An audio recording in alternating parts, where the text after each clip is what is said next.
Hi, folks. We're Tacitus today, and thank you for joining this audio live stream. Please listen to this presentation as you would radio broadcast.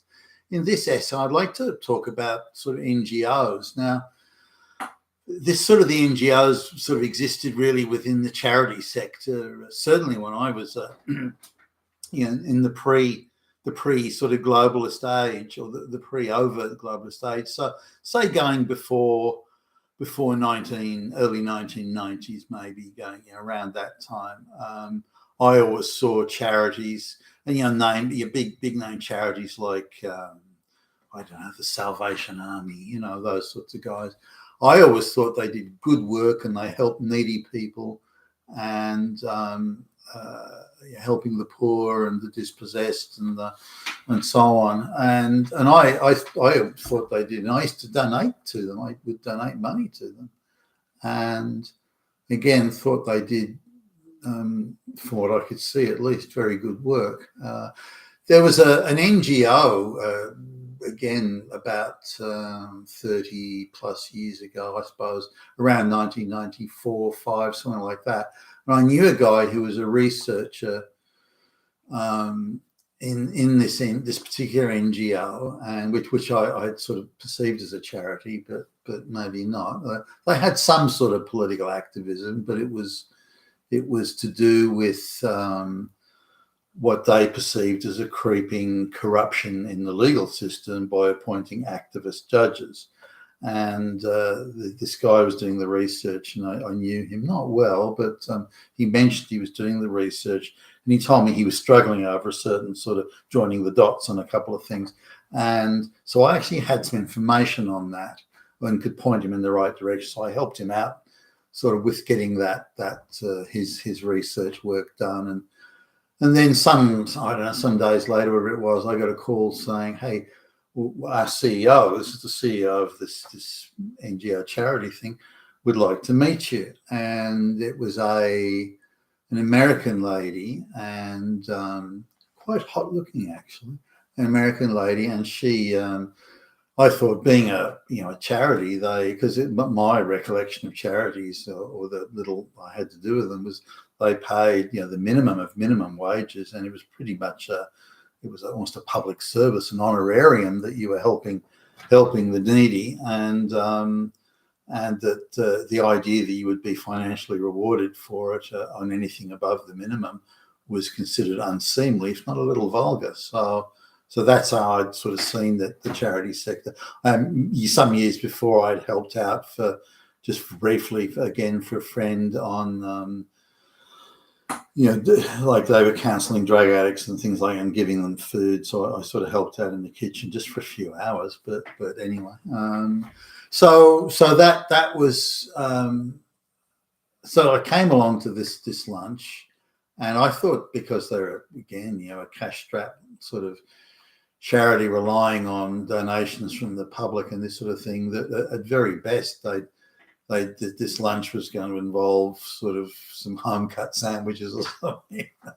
And they actually went to it wasn't the very top, but it was quite an upmarket sort of restaurant. These guys weren't slumming it or anything like that. And that took me a bit by surprise. Also, she was very well dressed. I assumed she came from family wealth, but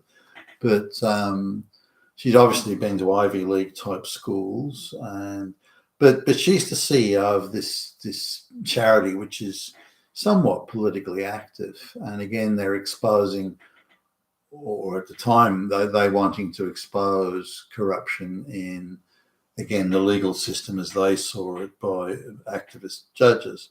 And I thought that was a good cause, because I'd certainly seen quite a bit of that already from my involvement in having losing top flight employees through the divorce courts being destroyed, and then going into the court and watching just a bunch of hysterical ideological fanatics pretending to be legal practitioners.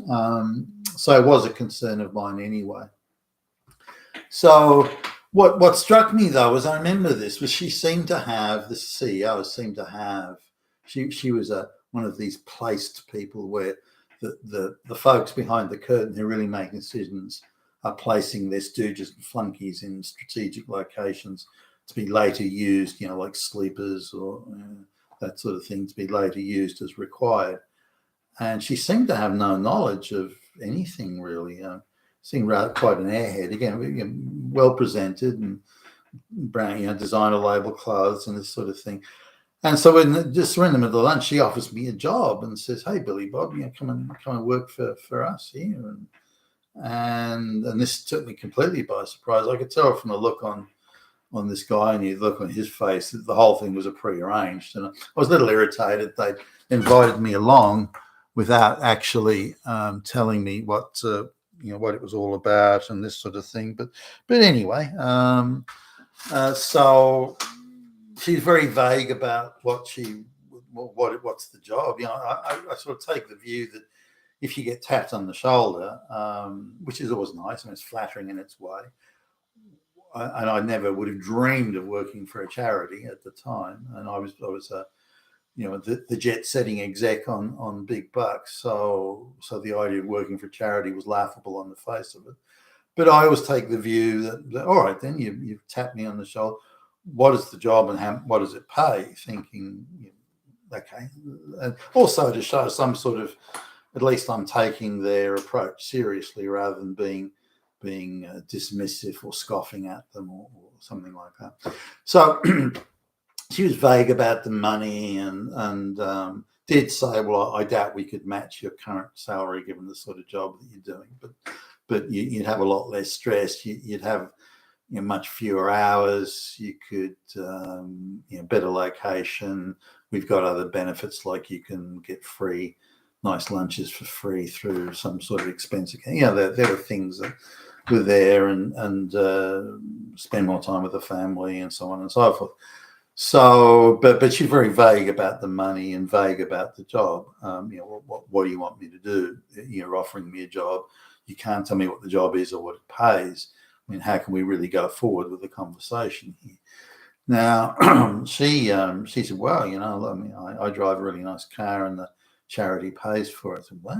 So it struck me as odd. This was meant to be a charity, but she seemed to be quite lavishly rewarded. The office was remarkably well appointed for a charity. The charities that I'd seen were using sort of old used furniture, and there were holes in the carpet, and people were dressed in clothes that they looked like they'd taken out of the charity shop, and this sort of thing. So it struck me as odd, and it just didn't seem like a charity. It seemed like something else. And this was the beginning, really, of the earlier stages of the transition from actual charity to NGO. So already this charity was being penetrated by the NGO globalist activist class, or was already morphing and moving away. So what they were really concerned about at the end of the day was they wanted the activists to be placed in the legal system.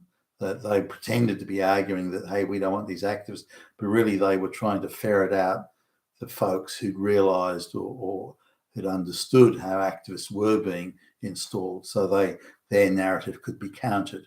So they're already one of the vanguard, if you like, of that transition from NGOs from charities to politically active, subversive NGOs. Now, clearly they had money coming from somewhere, and it wasn't donations. You don't drive cars like she does on the expense account and have lavish restaurant meals. You don't do that if you're a charity on the buns of your ass doing charity work, and the money that you bring in is directly put towards helping the needy. This definitely wasn't the case here. So it struck me as rather odd, and so I turned them. I said, no, don't be silly. So she was quite insistent and had another few tries at getting me to kind of work there. But again, this vague thing of, we can't talk about the money, we can't talk about the job. Now, I was working long hours at the time and was doing a lot of travel, and I was constantly exhausted from all the traveling and the long hours. I was paid well, but even so. So there was some attractions, the idea of I make a bit less money, but I've got much less stress and a much higher quality of life. But anyway, it didn't get down to details. She refused to talk details, but simply wanted me to really take it all on an article of faith, which is very much how these people operate. By the way, the amount of times I've been tapped many times, and the amount of times, and they'll come, well, do you want to come and work for me? This is like a multinational corporation, but the guy presents it, do you want to come and work for me? Do you want to be my little stooge, fetch and carry boy? Well, what does it pay? You'll be taken care of.